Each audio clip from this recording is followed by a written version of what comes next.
Good morning and welcome to Western Oregon Living. We're at Eugene Pediatric Associates today with a special feature on Sportstown USA, and our fine kids join us today on Western Oregon Living.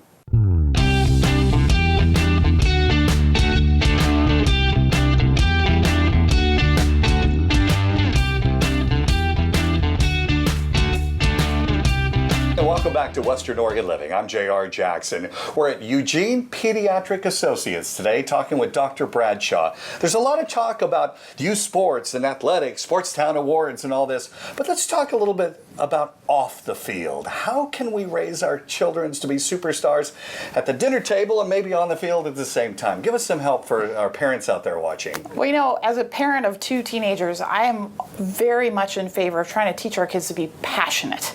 And sports is a terrific thing for kids to be passionate about. It teaches kids all kinds of life values that they can use. Even if your kid isn't the star quarterback, they can still benefit tremendously from being part of sports because they're going to be active. We want kids to be active for at least 60 minutes a day. They're going to learn to plug away at something. I think one of the things that in today's youth, I as an older parent would love to see is more of that work ethic. Sports encourages kids to really get down to the details and plug away and practice. I think it's great for kids to learn that they're part of a team and you have to show up. Even if you're injured, you're going to be there rooting for your team because you're part of something bigger than yourself.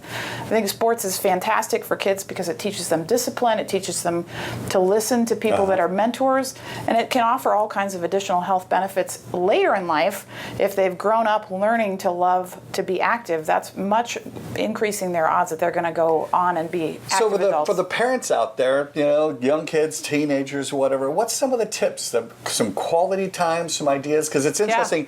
My coach did all this for me, but how can I do that at home? What are some simple, basic ideas you can share? Well, I think some of the things that are challenging to parents in this generation are the things that our kids have. The social media is a real threat, I think, to the family unit. So what I encourage parents to do to get your kids active and engaged with your family is turn off everybody's cell phone at dinner. Sit down and have dinner. There's really good data that shows if you have family dinner with your kids at least 3 times or more a week, your child is much less likely to be involved with drugs, alcohol, and risky behaviors. Not only that, we want to have you modeling the behavior of an active and healthy lifestyle. So get out there with your kids. Go play some soccer, kick a ball around after dinner instead of vegging out in front of the TV. So some of it is a mindset. I think the other thing that's very helpful for kids is what I call two-way talking, where you as a parent talk about what did I do today, and this is why I care about what I do every day. I'm passionate about my work because X, Y, and Z. And then get them engaged. What was exciting to you about your day? Not just the rote, tell me about school today. Right. You know, really engage them in what was special about this day. Speaking of special, I think it's important to realize not every kid's on the football team. Not every girl's on the softball team. My daughter plays piano.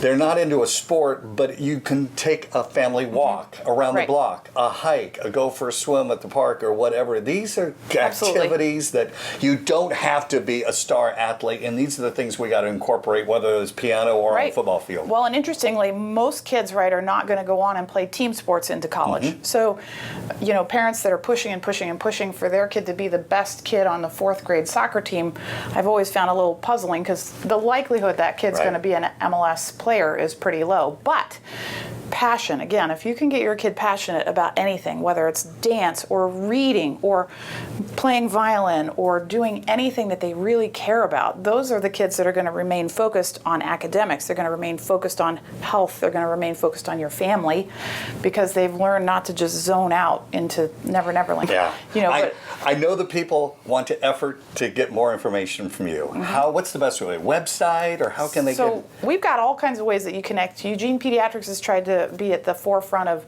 practices in our area for kids in terms of engaging with young families. So you can find us on the web at www.eugenepeds.com. We have a big Facebook following. You can find us on Facebook. You're always welcome if you do or don't belong to this clinic. Call us up. You can come and visit with us. We have people that are available 24/7 to talk to you about your kids' health. It's just exciting, all the information that's available at Eugene Pediatric Associates. Thank you, Dr. Bradshaw. Thank you. And thank you for joining us. Help our youth. This is Western Oregon Living.